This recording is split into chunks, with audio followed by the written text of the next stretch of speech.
Hello students, इस video में हम टॉपिक सीखेंगे टॉपिक डिफरेंशिएबिलिटी।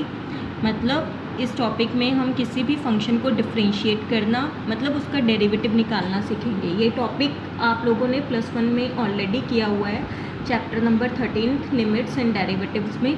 उसमें आप लोगों ने क्या सीखा हुआ है कि भी किसी भी फंक्शन का डेरिवेटिव हम किसी भी पॉइंट सी पे कैसे निकालते हैं। ये फॉर्मूला लगाते थे हम, limit h tend to 0 f of c plus h minus F of c upon h। ये इस फॉर्मूला को बोलते थे हम बाय फर्स्ट प्रिंसिपल डेरिवेटिव निकालना या बाय डेफिनेशन डेरिवेटिव निकालना। c हमारे पास कोई भी पॉइंट होता था from the domain of the function, c point पे हम फंक्शन का डेरिवेटिव इस फॉर्मूले से निकालते थे। h टेंड टू 0 मतलब जो h है वो 0 के बहुत ज़्यादा नज़दीक होता था। ऐसे ही हमने सीखा हुआ है कि अगर हमें ये चेक करना हो कि किसी भी पॉइंट सी पे फंक्शन डिफरेंशिएबल है कि नहीं, तो हम इस तरीके से निकालते थे। ये है बच्चे लेफ़्ट डेरिवेटिव का फॉर्मूला। लेफ़्ट डेरिवेटिव में क्या होता है, ये फॉर्मूला होता है। बस इतना को डिफरेंस होता है कि यहाँ पे F of C minus H minus F of C होता है। सी माइनस एच क्यों? क्योंकि यहाँ पे हम लेफ़्ट डेरिवेटिव निकाल रहे हैं at the point C. Left derivative at the point C मतलब हम जैसे हमारे पास ये नंबर लाइन है, यहाँ पे कोई सी पॉइंट है, हम सी के लेफ़्ट में जाके देख रहे हैं। लेफ़्ट में जाके देख रहे हैं तो लेफ़्ट में सी के लेफ़्ट में कोई भी पॉइंट कैसा होएगा, सी माइनस एच टाइप का। तो F of C minus H minus F of C नीचे लेना होता है हमें इन दोनों का डिफरेंस। मतलब c minus H and c का डिफरेंस वो कितना आएगा आपके पास, माइनस एच, तो नीचे क्या आ गया माइनस एच। बिकॉज हमें c के बहुत ज़्यादा नज़दीक रहना होता है, इसीलिए h किसको अप्रोच करता है, 0 को। ऐसे ही बच्चे ये राइट डेरिवेटिव का फॉर्मूला है। राइट डेरिवेटिव में बस इतना को फ़र्क है कि अब हमें c के आगे जाना है। आगे जाना है तो यहाँ पे कोई भी पॉइंट कैसा होएगा, c प्लस एच टाइप का, इसीलिए यहाँ पे c प्लस एच है। अगर ये दोनों लिमिट्स एग्जिस्ट कर जाए, left derivative at the point C and right derivative at the point C, अगर ये दोनों वैल्यूज़ इक्वल हो जाए तो हम बोलते हैं कि कोई भी फंक्शन f है वो डिफरेंशिएबल है किसी पॉइंट c पे। ठीक है, अब यहाँ पे हम रिकॉल करेंगे a few basic formulas of derivatives from class +1 में हमने ऑलरेडी डेरिवेटिव किया हुआ है, उसके कुछ फॉर्मूलाज अब हम यहाँ पे रिकॉल करेंगे। सबसे पहले वाला फॉर्मूला जिसको हम बोलते थे पावर रूल। क्या बोलते थे, पावर रूल। ये फॉर्मूला क्या था कि जैसे हमारे पास कोई भी x है, x की पावर है n, उसका डेरिवेटिव हम कैसे निकालते थे, n जितनी पावर होती थी वो आगे आ जाती थी, एक पावर कम हो जाती थी। एंड फिर डेरिवेटिव निकालना होता था जो बेस है, बेस का डेरिवेटिव बच्चे ज़रूर निकालना होता है। कई बार कई बुक्स में ये स्किप किया होता है। एक्चुअली वो इसलिए करते हैं क्योंकि x का derivative with respect to x क्या हो जाएगा, 1, तो फिर ये स्किप कर देते हैं। बट हमेशा बेस x नहीं होता ना। अगर सपोज़ बेस x की जगह 2x हो जाए, 5x हो जाए, तो आपको यहाँ पे बेस का डेरिवेटिव करना है। जैसे अगर बेस 2x हो तो 2x का डेरिवेटिव 2 हो जाएगा। ऐसे ही हमारे पास सेकेंड फॉर्मूला है, बाकी फॉर्मूलाज हैं ये ट्रिग्नोमेट्रिक फंक्शंस के।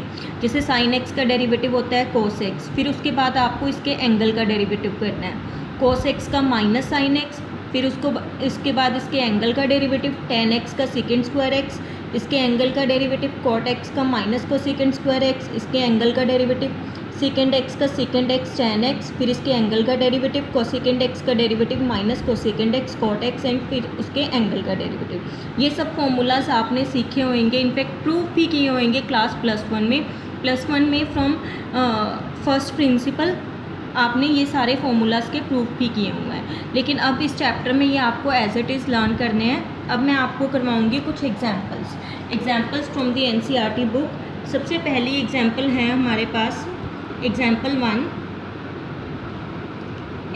1 है बच्चे हमारे पास, जिसमें हम सीखेंगे एग्जाम्पल 21 करवा रही हूँ मैं NCERT बुक से, जिसमें उन्होंने बोला हुआ है डेरिवेटिव निकालना है आपको इस फंक्शन का, साइन ऑफ एक्स स्क्वायर का। इसका डेरिवेटिव कैसे निकालेंगे, हम लोगों ने सीखा हुआ है कि जैसे फंक्शन हो f(x) हो तो उसके डेरिवेटिव के लिए नोटेशन हो जाती है f'(x). हम यहाँ पे डैश लगा देते हैं। जैसे हमें इसका क्या करना है, डेरिवेटिव किसके विद रिस्पेक्ट टू करना है, x के, तो d/dx of sine x square. हमने ऊपर ही सीखा था साइन के डेरिवेटिव का क्या फॉर्मूला होता है, कोस। एक बार तो बच्चे एंगल एज इट इज़ लिखना है, एक्स स्क्वायर ही लिखना है। एंगल का डेरिवेटिव ऐसे नहीं है कि यहीं पे एंगल का डेरिवेटिव कर दो। एक बार साइन का डेरिवेटिव कोस, उसके साथ angle as it is, and फिर उसके एंगल का डेरिवेटिव कर दिया एक्स स्क्वायर। एक्स स्क्वायर का डेरिवेटिव बाय पावर रूल क्या होएगा, 2 आगे आ जाएगा, फिर 2 की एक पावर माइनस हो जाएगी, फिर साथ में डेरिवेटिव किसका, इसके बेस का, क्योंकि पावर रूल क्या कहता है कि जब हम डेरिवेटिव करते हैं तो एक पावर आगे आ जाती है, एक कम हो जाती है, एंड फिर किसका डेरिवेटिव करना होता है, बेस का, मतलब एक्स का। तो ये क्या बन गया ultimately, cos x square 2x and x का डेरिवेटिव 1। एंड ये जो वैल्यू है ये ऐसे नहीं है आपको एंगल के साथ मल्टीप्लाई करनी है, ये पूरे इस फंक्शन से मल्टीप्लाई होएगी, तो इसको चाहे आप आगे लिख दो। तो ये क्या आ गया आपके पास आंसर, किसके डेरिवेटिव का, साइन एक्स स्क्वायर के डेरिवेटिव का। उसके बाद है बच्चे हमारे पास एग्जाम्पल 22। एग्जाम्पल 22 में उन्होंने बोला हुआ है कि डेरिवेटिव निकालो tan 2x + 3 का। अब इसके आगे कुछ नहीं लिखा हुआ कि ये क्या है, फंक्शन है क्या है।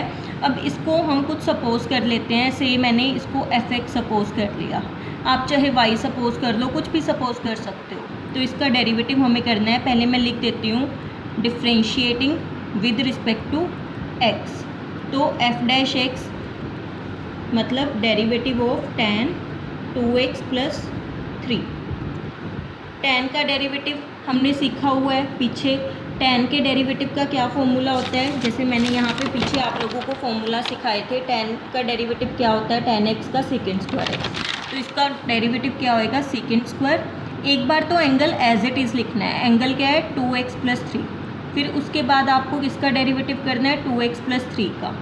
एंड 2x + 3 का डेरिवेटिव कैसे होता है, ये आप लोगों ने +1 में सीखा ही हुआ है। जब कांस्टेंट मल्टीप्लाई या डिवाइड में होता है हम उसका डेरिवेटिव नहीं करते, तो 2 एज इट इज़, x का डेरिवेटिव 1, एंड जब कांस्टेंट प्लस या माइनस में होता है उसका डेरिवेटिव कितना होता है, 0, तो 3 का डेरिवेटिव 0। तो अल्टीमेटली ये कितना आ गया, 2, ये 2 हम आगे लिख देंगे,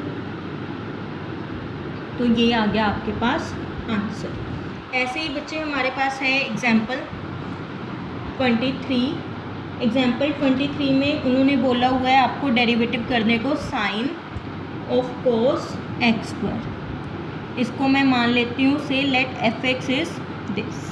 अब इसका डेरिवेटिव कैसे करना है, differentiating with respect to x, f' is, पहले हमें साइन ऑफ ये सारा कोस एक्स स्क्वायर, इस साइन का क्या है, एंगल।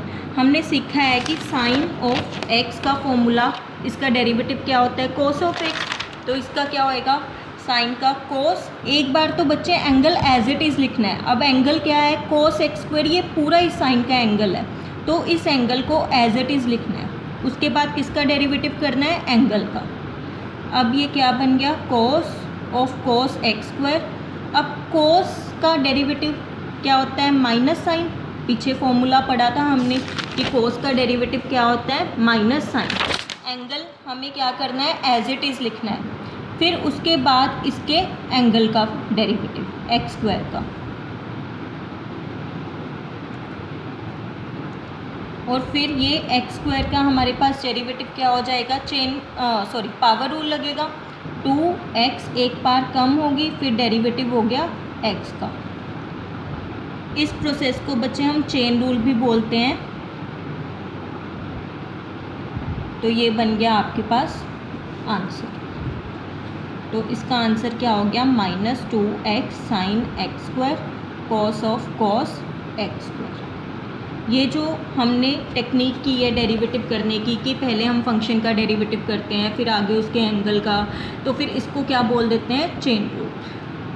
सो स्टूडेंट्स, अब इस टॉपिक से आप अपनी एक्सरसाइज 5.2 सॉल्व कर सकते हो। आप अपनी एक्सरसाइज ट्राई करना 5.2, एंड डाउट्स हो तो पूछ लेना। Thank you.